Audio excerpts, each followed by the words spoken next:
I want to show you this plant. This is called a Bechonaria, and it came from Mexico. But this bloom structure is what I'd like you to check out. This thing is going to come on up, and it's going to get another 2 feet above my hands. And then it's going to send out side stems with flowers that hang. This front strip is all natives. And then on the other side, it's all South Africans. And this is only 2 years old.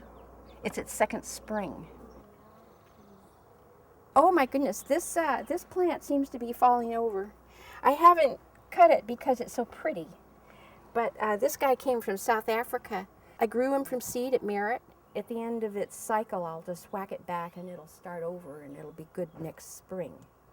And you can see that it made seedlings. These guys have just come on up in a year. This plant is what they call vigorous. Well, one of my goals with the garden here is to see how little water I can use.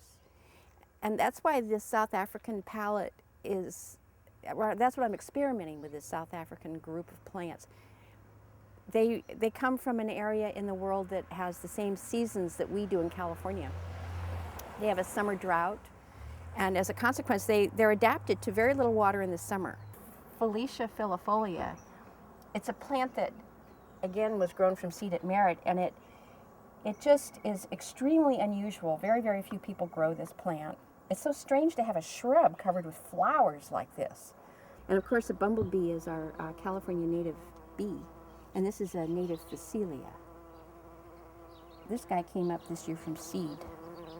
I really wanted this to be a California native bed, but I just couldn't resist putting in a California favorite, the artichoke.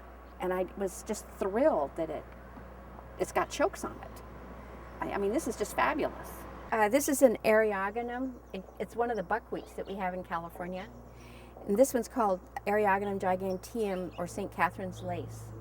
And the reason they call it St. Catherine's lace is that this bloom shoot comes up and then it sends out side branches, and you get hundreds of tiny little flowers. So it looks very lacy.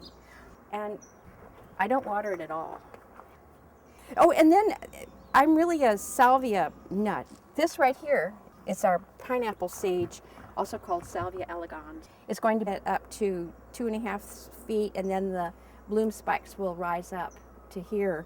And it's pretty much the same color as the red hot pokers right over here, the salmon color. It's very, very pretty.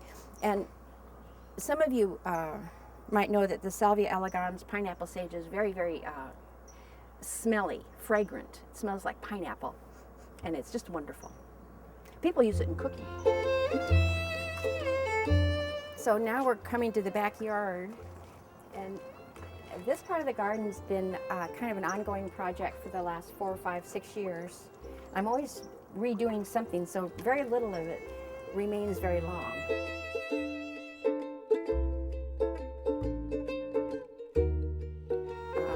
One thing I'm really impressed with is this lily. I put a seed in about 5 years ago, and now it's making a plant. Very cool. We have here yerba buena.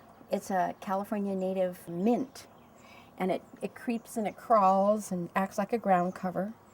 You can use it in cooking or make tea with it. It's very, very tasty. Oh, and then this is something called redwood ivy. This guy, it took him so long to establish. After about 5 years, I finally decided to be happy. Right here we have a patch of different irises that are California irises. This one is a Pacific Coast hybrid developed by a guy named Ryan Grissow. The problem with these guys is they only last a day or two, so you don't get a chance to see them every day. But those are the hybrids, the man-made hybrids. But then over here is a naturally occurring iris hybrid, and this is the one that you'll see all over the Marin headlands. Right next to the iris are these plants that we call monkey flowers. This is a mimulus. And in California we have, 150 different species of mimulus. Oh, and then they're called sticky monkey flower for a reason. If you touch their leaf, they usually have a resin that's built up on the leaf, and your hand sort of feels sticky. And of course that's a drought adaptation.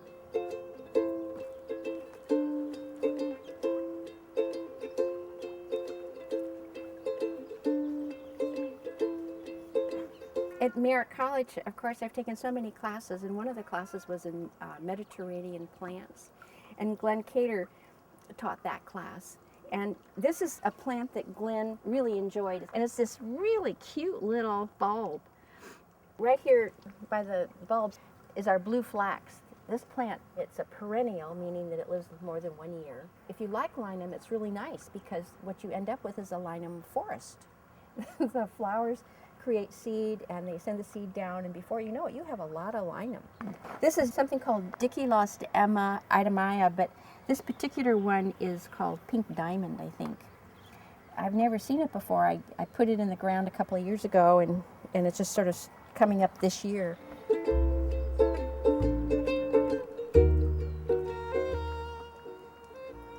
What we have over here is this rock outcrop. The rain melts them. You can see how that the rain causes the rock to just disintegrate because it's sand, it's sandstone. Since this is sandstone, these rocks take water just like a sand in a pot does. So I can put plants in here that will always have water around their roots held by the sand. Now they get good drainage. At one point, the theory behind this rock wall area was to have just natives. I've certainly gone beyond that. I just had to do this. I put a eucalyptus in because I wanted to shade this in the afternoon. It gets very hot in the summer. I don't know if the plant's going to live, but we're seeing about that. We have a little iris plant, a Sisyrinchium. I thought we needed a little green in here, so that made it there. This is a plant that I'm just thrilled about. It's Dudleya pulverulenta, and it usually lives in Southern California. And these bloom spikes are going to come on up. Right here we have foothill penstemon. This plant grows on Mount Diablo and a lot of the chaparral areas in coastal California. You know, all the information I know about plants came from Merritt. This was a rock outcropping. I didn't know anything about this, so I decided I needed to know more, and I went to Merritt College for my first class, and I thought, oh, this is good, this is interesting. Little did I know that I was going to just continue on with Merritt and make it a focus for my gardening efforts. The gal that designed the patio was from Merritt. She got these metal shapes from a manufacturer in downtown Oakland. Oh, and then on the fountain, she used to go past the Oakland airport while they were redoing the airport there. And there was this culvert pipe that was beside the road. So she brought it over here and it was installed. It was rusty to begin with. This guy with the pretty pink stems is called Yerba Mansa. And the stems are going to come on down and then circle the water in the summer. And they're going to have little plants at every node. So it becomes all green on the surface of the water from just these runners. As we all know, gardens do nothing but grow and change, and a lot of stuff dies, and you have to sort of say to yourself, well, what do I get to do next? That's what I say every time a plant dies. I look at it as an opportunity. So we'll see how this goes.